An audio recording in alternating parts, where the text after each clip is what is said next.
나는 올해 80이다. 사람들은 나를 할머니라고 부른다.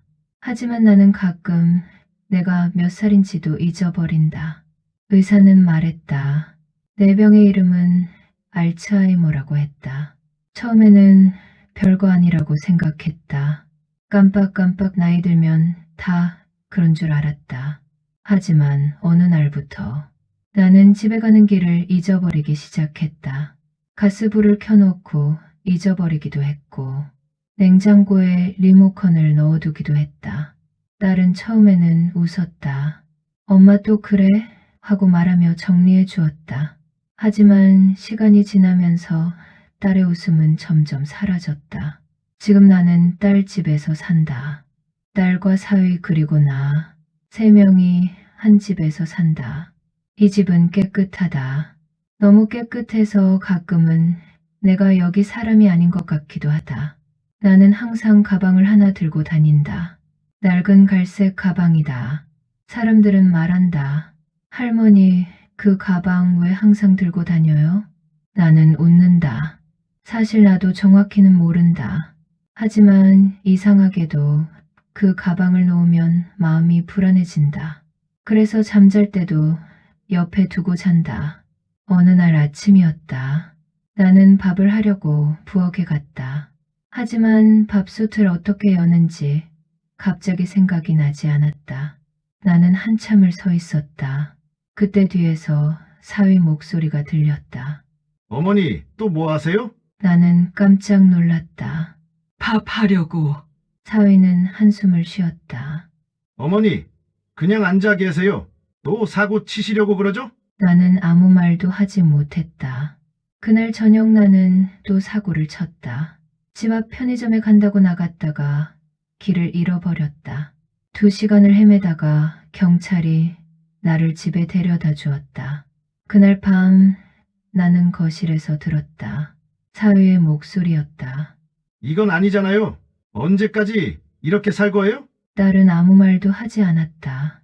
오늘도 경찰서에서 연락 왔잖아요. 다음에는 더 큰일 나면 어떡해요? 잠시 정적이 흐르고 딸의 작은 목소리가 들렸다. 미안해.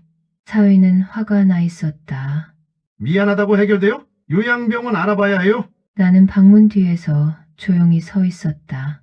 내 가슴이 천천히 무너지고 있었다. 나는 내 방으로 돌아왔다. 그리고 가방을 꼭 안았다. 왜인지 모르지만 이 가방만은 절대 놓으면 안 될 것 같았다. 나는 가방을 열어보려고 했다. 하지만 갑자기 손이 멈췄다.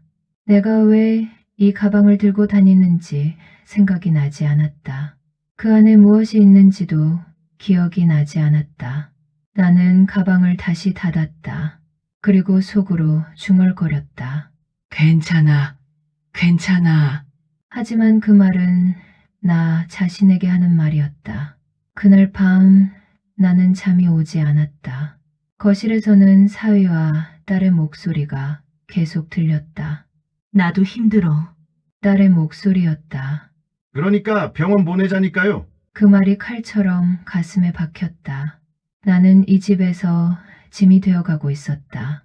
나는 창문 밖을 바라봤다. 2026년의 밤이었다. 멀리 아파트 불빛들이 반짝였다. 그 불빛을 보면서 나는 문득 생각했다.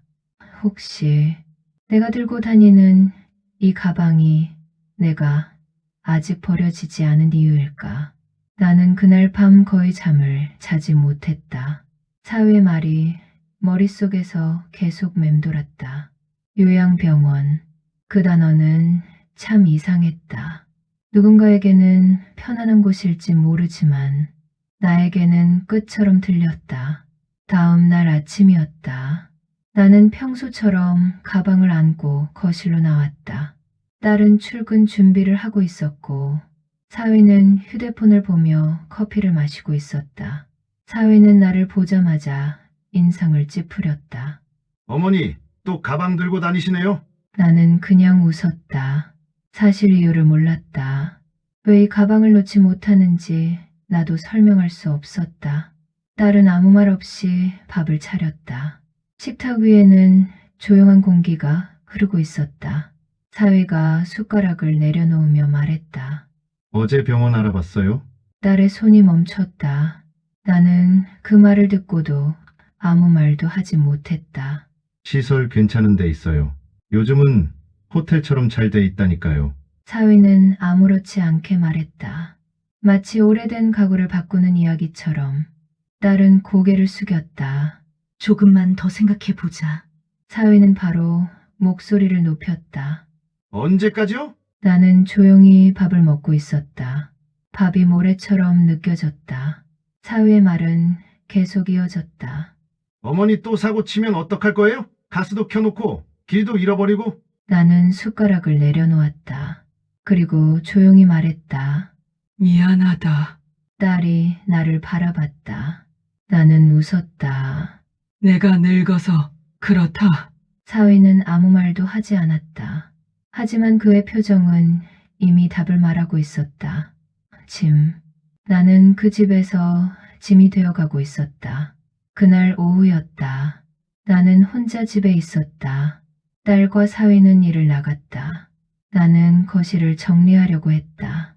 도움이라도 되고 싶었다. 하지만 걸레를 찾다가 나는 갑자기 멈췄다. 내가 왜 거실에 있는지 생각이 나지 않았다. 그러다 문득 나는 딸이 퇴근하는 걸 보려고 현관 앞에 앉아 있었다. 딸이 문을 열었다. 딸은 나를 보더니 웃었다. 엄마, 왜 여기 있어? 나는 말했다. 기다렸다. 딸은 잠깐 멈췄다. 그리고 말했다. 왜? 나는 잠깐 생각했다.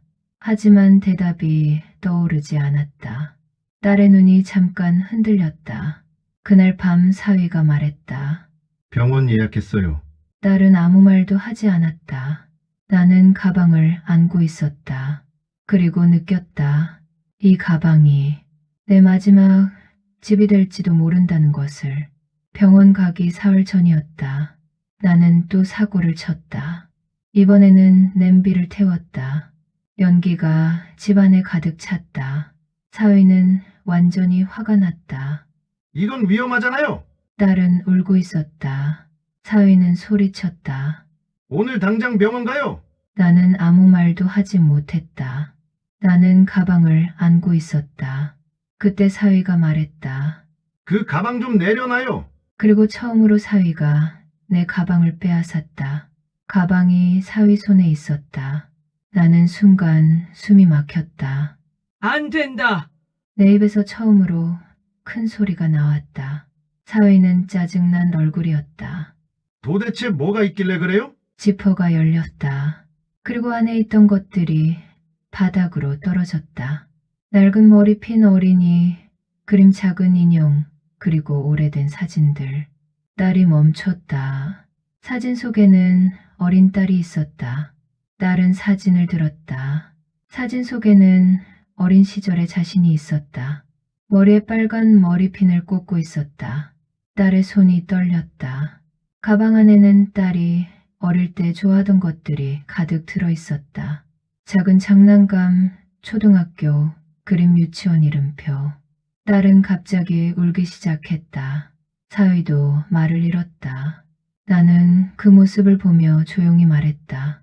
우리 딸 좋아했는데. 딸은 무너졌다. 딸은 바닥에 주저앉았다. 엄마, 딸의 눈물은 멈추지 않았다. 가방 안에는 딸의 어린 시절이 가득했다. 딸이 좋아하던 인형 딸이, 그린 그림 딸이, 잃어버렸던 머리핀. 나는 기억하지 못했다. 하지만 버리지 못했다. 딸은 울며 말했다.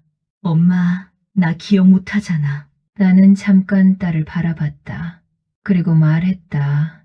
우리 딸. 그 말 하나에 딸은 완전히 무너졌다. 그날 이후 사위는 조용해졌다. 며칠 뒤 사위가 말했다. 병원 취소했습니다. 딸은 또 울었다. 나는 잘 기억하지 못한다. 하지만 하나는 안다. 나는 아직 이 집에 있다. 가끔 딸 이름이 생각나지 않을 때도 있다. 하지만 가방은 항상 내 옆에 있다. 그 안에는 내가 잊어버리지 않은 단 하나가 들어있기 때문이다. 내 딸